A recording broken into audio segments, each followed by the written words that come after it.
I'm Dom Nicholls, and this is Ukraine the Latest. Today, following another historic call between Presidents Trump and Putin, we bring you immediate reaction. Plus, we discuss the latest measures adopted by Europe to signal preparedness for war, and hear about the significance of major protests in the Balkans. Bravery takes you through the most unimaginable hardships to finally reward you with victory.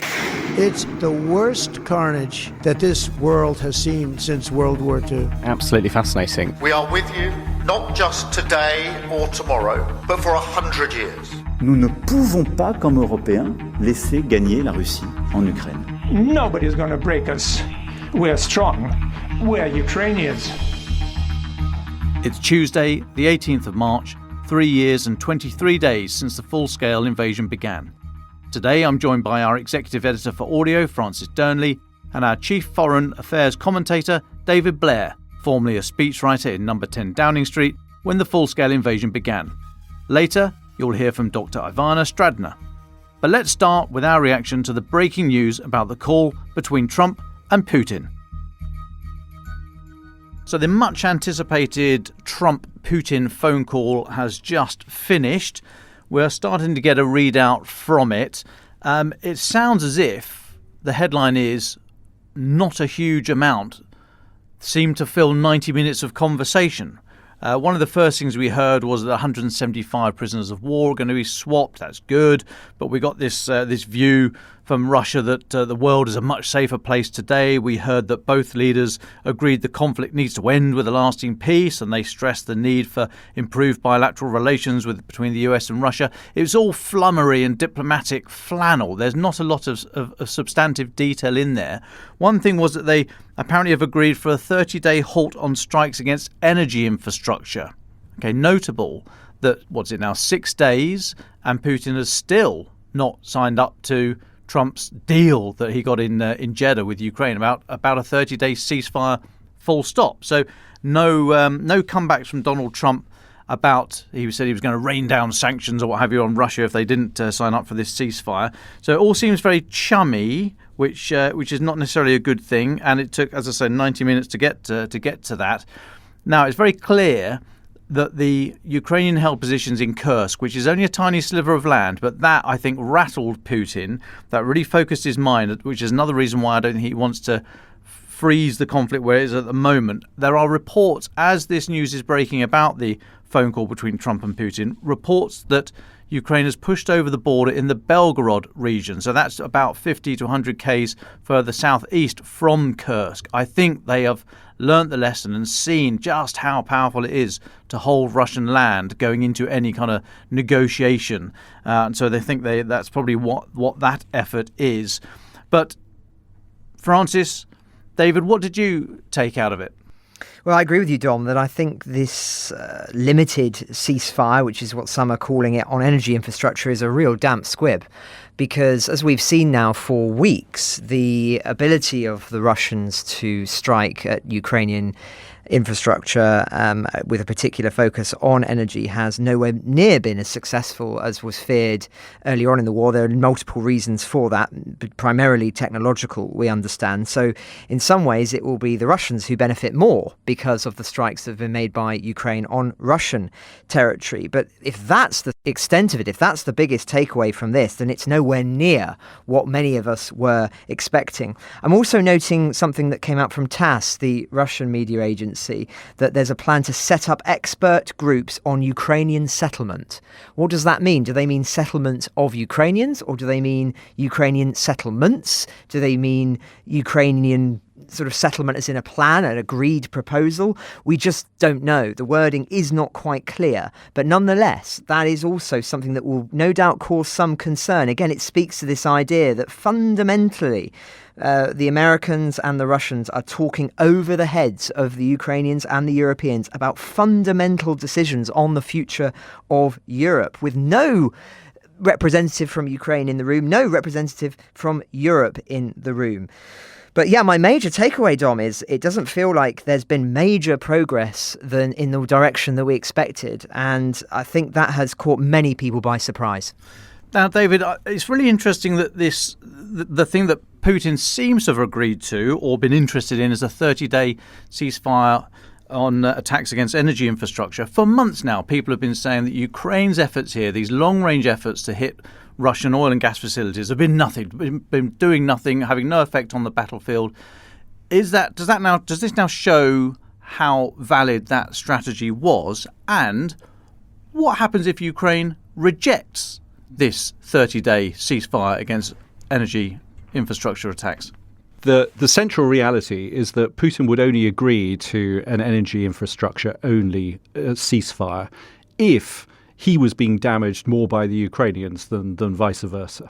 So he's clearly agreeing to what he sees as a ceasefire arrangement that would favour him and would constrain Ukraine a lot more than it would constrain him. Another point is, even though Putin has not accepted the full ceasefire, which the Ukrainians have accepted, there is no hint in the readout of America placing any pressure on him to comply. We know that the Americans were telling the Ukrainians they'll be hell to pay if you don't sign up to this in full. Now, Putin has failed to sign up to it in full, and on the contrary, this readout is filled with phrases about the prospects for improving Russian-American relations and the great potential that would have. Second point, as you've both stressed, the substance here is very limited.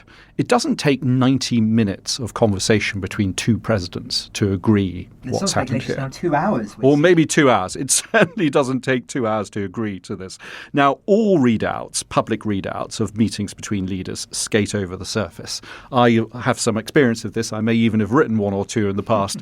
They all conceal far more than they reveal. But I suspect this one conceals even more than most of them do.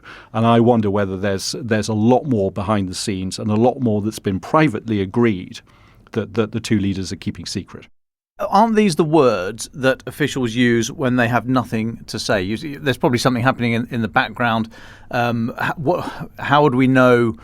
What are we going to see in terms of how that gets communicated to Ukraine? Because on the face of it, this is a victory for Putin here. He's had his day in the sun with Trump. He's announced to the world that Russia is a big player, global player on the world stage, blah, blah, blah, and had to commit to nothing, perhaps having his energy facilities a little bit more protected. So actually Putin has played Trump here, hasn't he? I think he has. This is yet another incident in a long line of unreciprocated concessions offered by the Americans to the Russians. The very fact that Putin had this lengthy call with Trump is a concession by the Americans, and they've got virtually nothing out of it. The other point that's worth considering is, I think the evidence here is that the Russians are sticking by their strategy, which is, from their perspective, the ceasefire should come last, so that they can continue to keep military pressure on the Ukrainians and wring as many concessions out of them as they possibly can. And the last thing that they want to do is ceasefire everywhere. So I think that's been their strategy all along, and it still is. Francis, it comes on another fevered day of diplomatic activity. You've got the EU's High Representative for Foreign Affairs, Kaja Kallas, stay where you are, saying that how she's making it possible for the EU to invest 400 billion euro in defence. Friedrich Merz has got the almost 1 trillion euro, the German debt brake loosened to allow up to 1 trillion euros in defence spending and infrastructure spending. I mean, total break with German sort of post-war fear of hyperinflation. That's where it all came from. So you've now got these big players in Europe potentially unleashing a lot of money. It takes a long time to turn into military capability, of course, but how significant is it, do you think? Is this Europe, has Europe woken up, hit the snooze button, or woken up, got out of bed, and is busy building heavy metal guns? So I mangled that one. I think it's waking up slowly, is the sense that there have been some urgent decisions that have been made. But I think actually it's interesting you bring this up, Dom, because I think there will be Europeans reading these readouts with a sigh of relief, There will be, I think, some sense of, even though this is not all promising news by any stretch of the imagination for all the reasons David was just talking about, it's not as if a deal has been struck over the heads of the Ukrainians and the Europeans that would see, as some were speculating, Donald Trump announcing that he recognises Crimea as belonging to Russia, not Ukraine. So there will be some, I imagine, who'll be thinking, right, we've bought ourselves a little bit more time. Bear in mind, it's been several weeks since that last call between Putin and Trump. There's no reason to think that we might have another anytime soon. So this has bought some time for the Europeans, but there is still huge sticking points for them. It's not just about weapons procurement and infrastructure investment. It's about what feasibly can be done in terms of decisions around peacekeepers and whether there will ever be a window where European countries would feel safe to deploy troops on the ground, or whether this is going to have to be about a strategy of arming Ukraine to the teeth. But again, that takes time. So, but maybe time has now been just bought by this conversation today, time that few really expected might be on the table. Now, David, Caroline Levitt, who's the White House press secretary, she has given her words on the readout of the phone call. I won't read the whole thing, but she says a few interesting things. Blah blah blah. The war shouldn't have started. She said the blood and treasure that both Ukraine and Russia have been spending in this war would be better spent on the needs of their people. Direct equivalence of the two countries. The conflict should never have started. You might ask, well, how did it start, Caroline?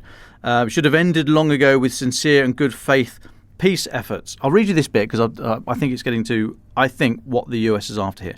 She said the leaders agreed that the movement to peace will begin with an energy and infrastructure ceasefire, as well as technical negotiations on implementation of a maritime ceasefire in the Black Sea, full ceasefire and permanent peace.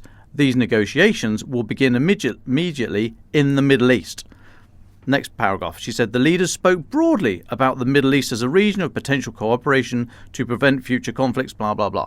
Is that it? Does Trump want Putin's help to see off Iran as a rising power in the Middle East? Is that what Trump has been after all along? He's trying to drive a wedge between Iran and Russia here, needs to sort out the Ukraine war to then cleave Russia away from Iran so that he can have a go at what he's been after all along. Certainly that's what the Iranians fear, and that's what the Iranians suspect.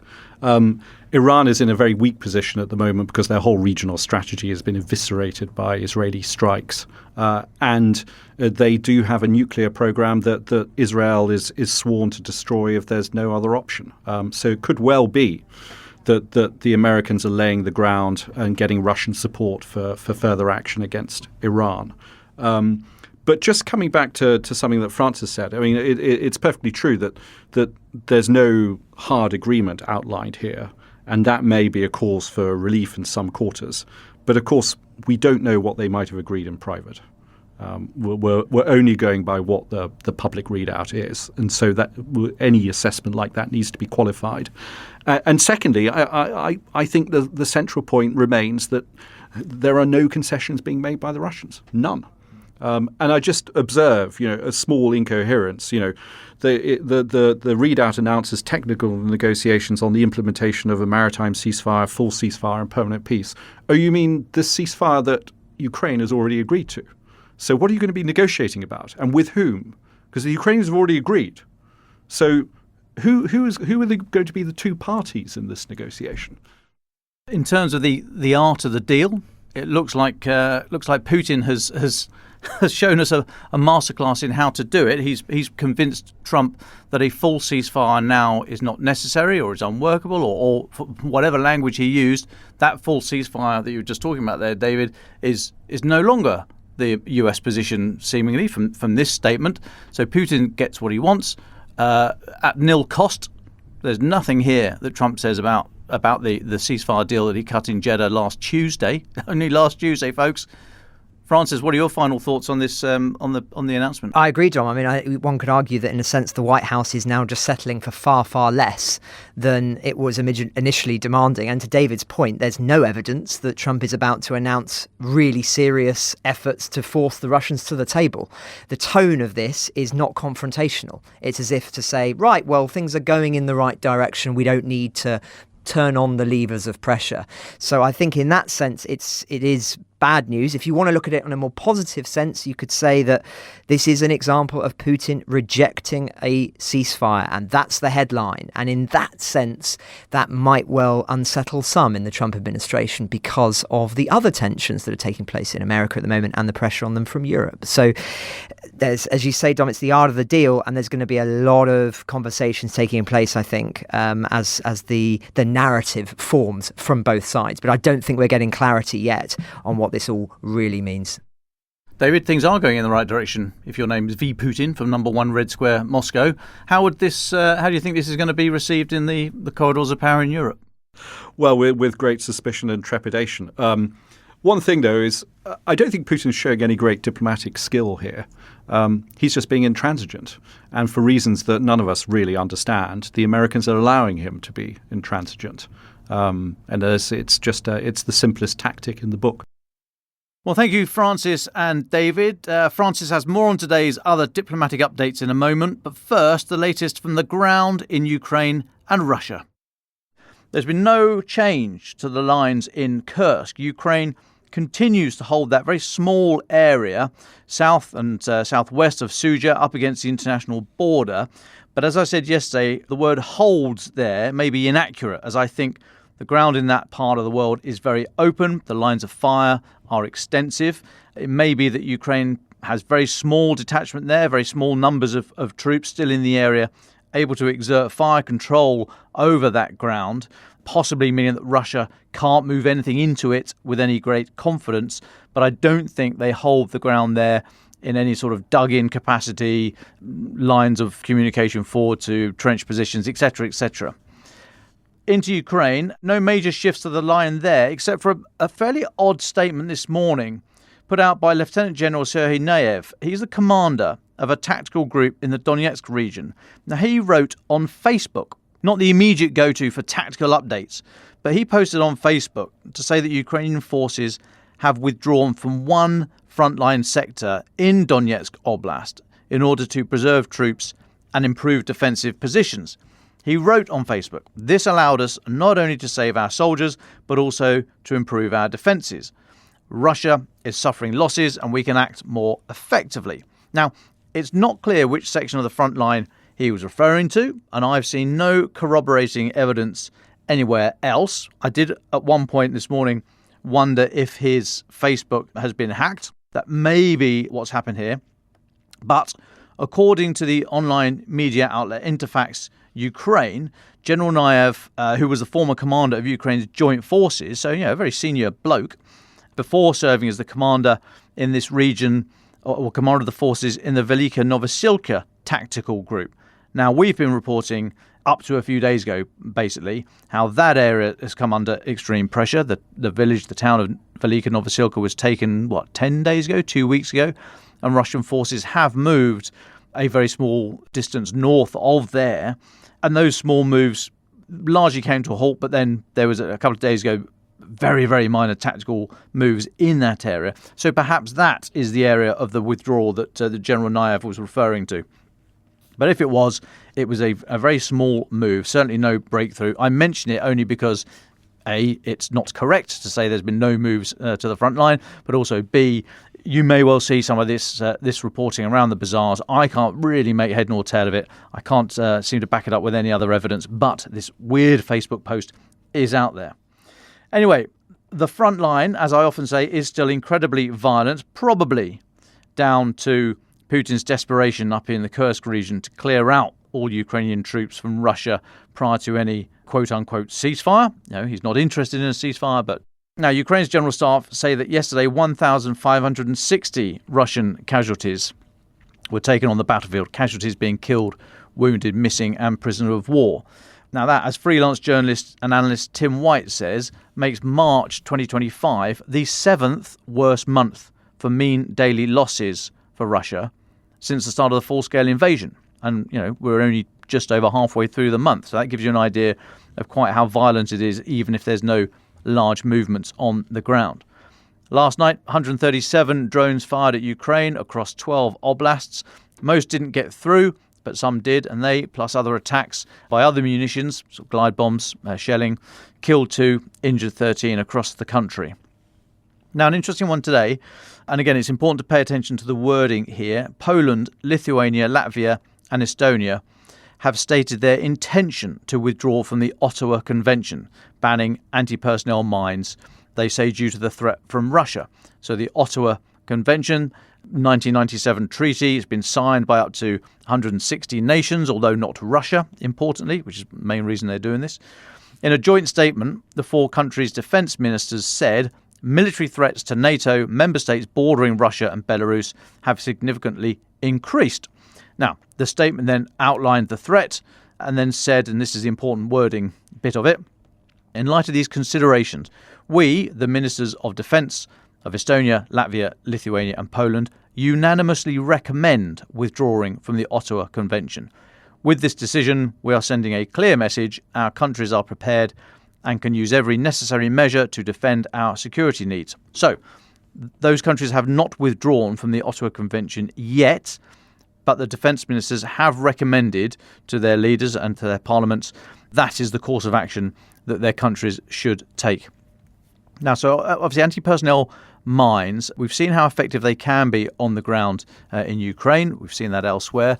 They are controversial because they can last for decades. You know, you only have to speak to the likes of the Halo Trust, as we do fairly regularly on this podcast, to hear how the legacy from these things lasts a huge amount of time. The Halo Trust's reckoning is that for every week of warfare that involves anti-personnel mines, it takes about a year to clear it up. I think I may have got that slightly wrong, but it just shows the how difficult and dangerous it is to clear these things. And the reason is because it's technology. Like all technology, a certain proportion of it fails. And a lot of these anti-personnel mines are very small. They contain a small amount of explosive charge. So it's not right to say that they are designed to maim rather than kill, because by injuring someone, you're taking 4 people off the battlefield that have to carry you to an ambulance. That's not what they're designed to do. They're just very small so that they can be hidden and hundreds of them can be packed into delivery mechanisms. That's why there's a very small explosive charge generally. It's beyond the wit of the designer to try and think, well, how much do I need to injure somebody rather than kill them? But like all technology, a certain amount fails, and then you get a proportion of this stuff lying around years later. And civilians, farmers and children, especially children pick them up thinking they're toys, can be killed and maimed years and years later. So that's why that was the main driver for the Ottawa Treaty coming in 1997. But you know, is this a backward step in humanity? Possibly. But you know, if one side is not signed up to that, you know, what is the greater evil? It's a very tricky, disgusting conundrum to have to deal with. What is the worst outcome? Using anti-personnel mines or fighting without them if the other side does? Welcome your thoughts on that, because it's a very difficult, very ugly subject. Anyway, that's where we are at the moment as far as the ground is concerned. A lot moving, obviously, on the politics and the diplomatic front. We turn, as ever, to Francis to bring us up to speed on there. Francis, what have you been looking at? Yes, as you say, that decision regarding the landmine ban being potentially lifted is clearly designed to mark that certain NATO allies are serious about preparing for war in the worst case scenarios. I think it's also interesting that the investigation of the Lithuanian prosecutor's office has today confirmed suspicions that the responsibility of fires that took place in shopping centres in Vilnius and Warsaw were the Russian secret services. Polish Prime Minister Donald Tusk has written on X, "Good to know before negotiations. Such is the nature of this state." Other developments are designed to also signal major shifts in Europe. Friedrich Merz, the likely next German Chancellor, faces that first key vote later today on plans to unlock a record level of state borrowing, which he argues is essential to boost the country's military spending. As The Guardian reports in detail, Merz intends to release a €500 billion infrastructure fund and relax debt rules currently protected by the Constitution via the outgoing Parliament, where parties in favour of the proposals, his Conservatives, the Social Democrats and the Greens, do have the necessary 2/3 majority. But, as we signalled a fortnight ago, would likely be the case, Merz has faced a barrage of criticism from the opposition and from within his own ranks that he is not coupling the historic levels of spending planned, as much as $1 trillion overall, to demands for reform. Whilst there has been a major shift in outlook in Berlin following the election, it bears repeating that there is division in Germany on rearmament, and that Merz will face opposition and struggles if he intends to go forward with his bold plans. Just on that, analyst Jessica Berlin posted a thoughtful comment about the mood in Germany at the moment, particularly amongst younger people. I thought it was worth reading out given the conversations taking place at the moment. She writes, "A German Gen Zer said in an interview that he'd never join the military, not even in the face of an invasion, because he'd rather be occupied than dead. You hear this mentality in Germany often, especially among youth. What I find most striking about this is the lack of any motivation to, or even awareness of the need to, protect their loved ones or others in a society which is unable to protect them. Children, the elderly, the sick. With the Russians at the proverbial gates of their towns and cities, ready to torture, rape and butcher their family and neighbours, would these young people truly rather be occupied than risk their lives to protect their own from this horror? If the answer is yes, then the German security crisis will never end, no matter how many billions we spend. More than munitions in its stores, Germany is missing courage in its citizens." I would just add to what Jessica was saying there, that if that's true, it would also speak to a broader lack of awareness in Western countries about the way the Russians wage war, with a barbarity that is alien to what many believed conceivable in the 21st century. But back to the updates. Like in Germany, the EU also faces division on its political manoeuvrings at the moment. While Kaja Kallas's initiative to provide Ukraine with €40 billion in military aid has broad political support among EU member states, something we discussed in detail with Joe Barnes yesterday, Hungary's foreign minister is not happy. He said, "We won't be dragged into this. We will not allow Hungarian taxpayers' money to be used to finance arms shipments to Ukraine." Now, we've heard strong words from the Hungarians countless times before, and they have not ultimately vetoed wider European plans. But, and I think this is significant, POLITICO report Hungary dropped its threat to block the extension of EU sanctions against Russia following a conversation with US Secretary of State Marco Rubio. Now, we wondered what had led to that U-turn, and if that is the answer, then it will concern many. If the US tables a peace proposal that is unconscionable to the Ukrainians and its European allies, it could seek to use whatever leverage it has with certain countries in the EU and NATO to block attempts for Europe to do more for Kyiv, whether publicly or privately.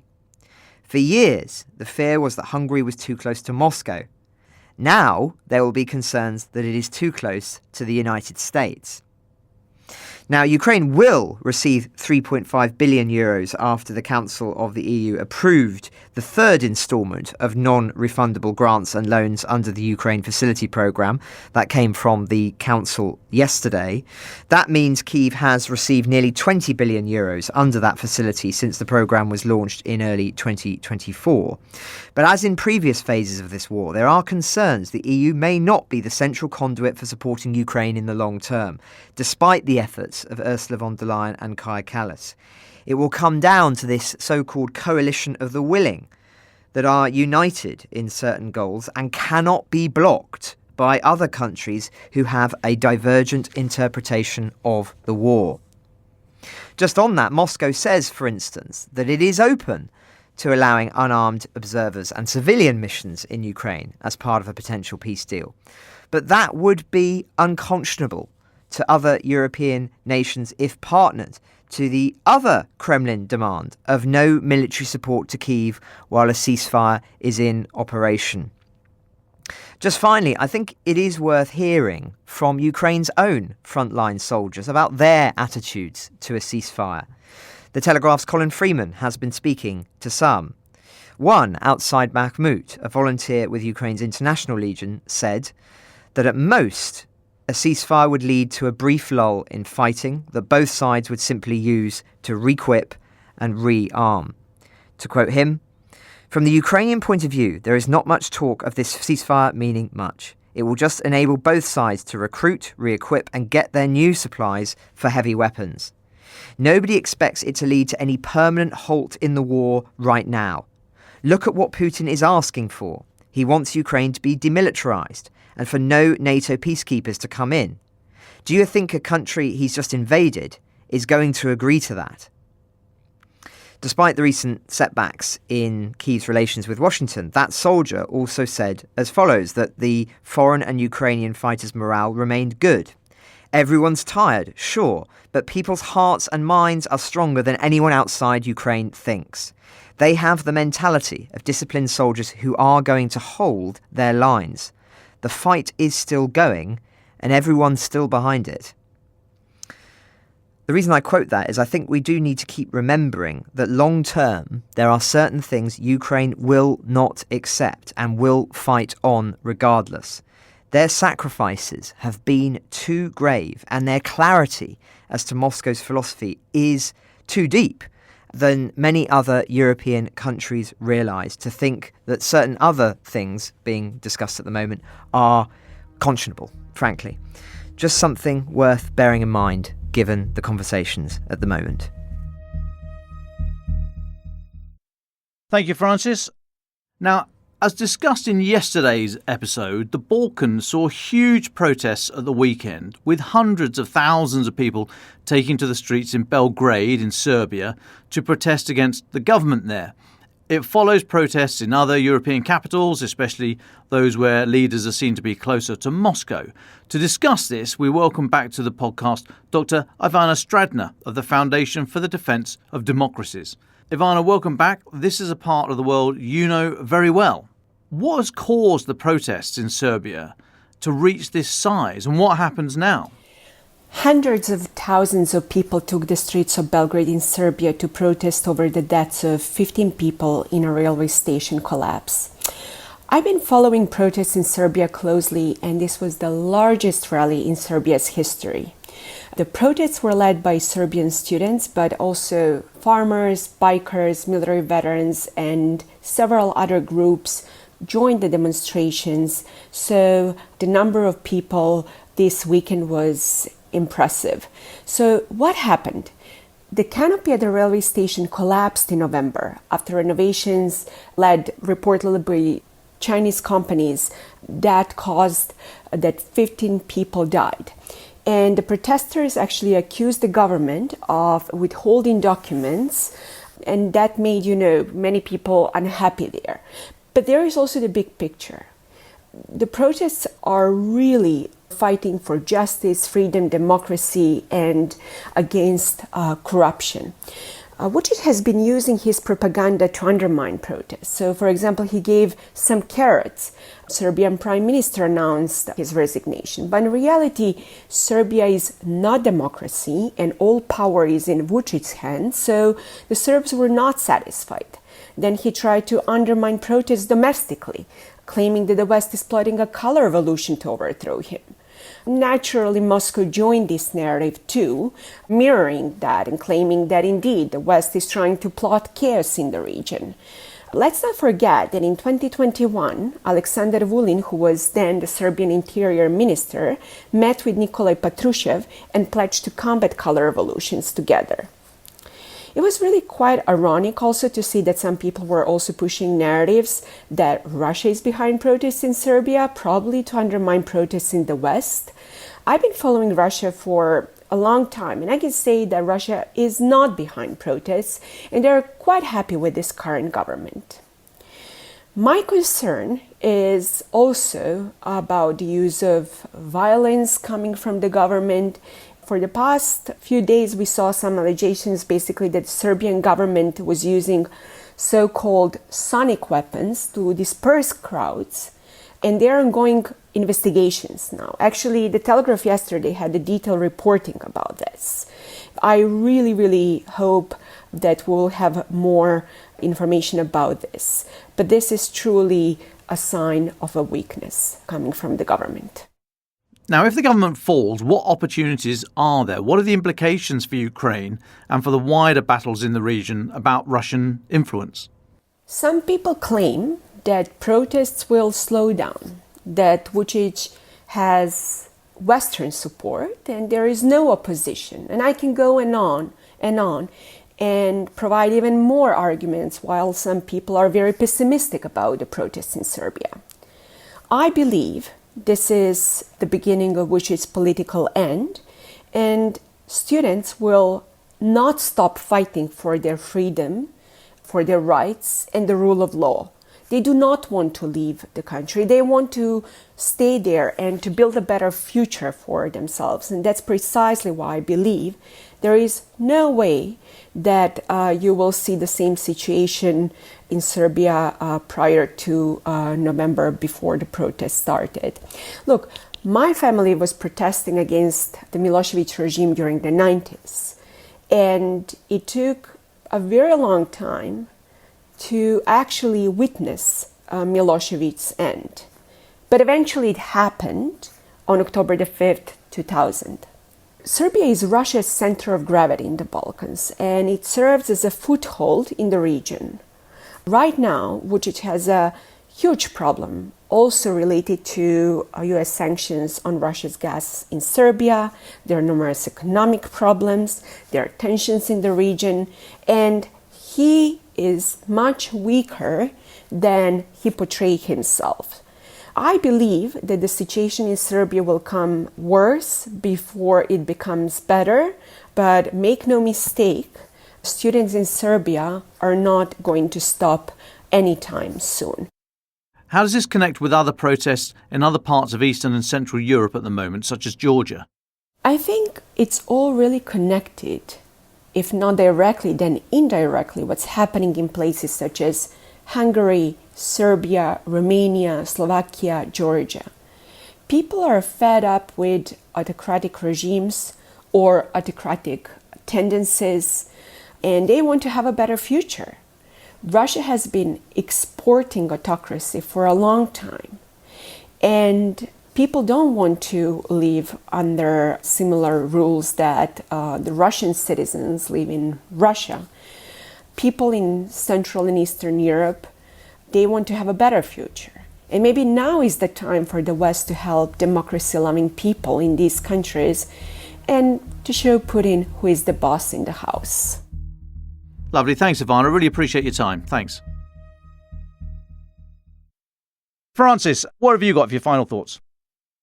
Belarus, Bolivia, Burundi, Cuba, Mali, Myanmar, North Korea, Sudan, Venezuela, and Zimbabwe. Soon, the United States could be on that list, a list of countries which accept Crimea is formally part of Russia. That simple fact, I think, speaks so much to the shift that we have seen in the past few weeks. One few could have seen even a few weeks ago. Ukraine the Latest is an original podcast from The Telegraph, created by David Nicholls. To support our work and stay on top of all of our Ukraine news, analysis and dispatches from the ground, please subscribe to The Telegraph. You can get 1 month free, then 2 months for just £1 at www.telegraph.co.uk/Ukraine the Latest. Deploying cutting-edge technology, we also release Ukrainian and Russian versions of this podcast. These translations retain our voices and delivery so that it can reach listeners in every region of Ukraine and those parts of Eastern Europe where Russian is still widely spoken. Links to those can be found in the podcast description to this episode. We regularly have a Ukraine live blog on our website where you can follow updates as they come in throughout the day, including insights from regular contributors to this podcast. We also do the same for other breaking international stories. If you appreciated this podcast, please consider following Ukraine the Latest on your preferred podcast app and leave us a review, as it really helps others find the show. Please also share it with those who may not be aware we exist. You can listen to this conversation live at 1 p.m. London time each weekday on X Spaces. Follow The Telegraph so you don't miss it. You can also get in touch directly to ask questions or give comments by emailing ukrainepod@telegraph.co.uk. We do continue to read every message. You can also contact us directly on X. You can find our handles in the description for this episode. As ever, we are especially interested to hear where you are listening from around the world. Ukraine the Latest was today produced by Phil Atkins. Executive producers are Francis Dearnley, Louisa Wells and David Knowles.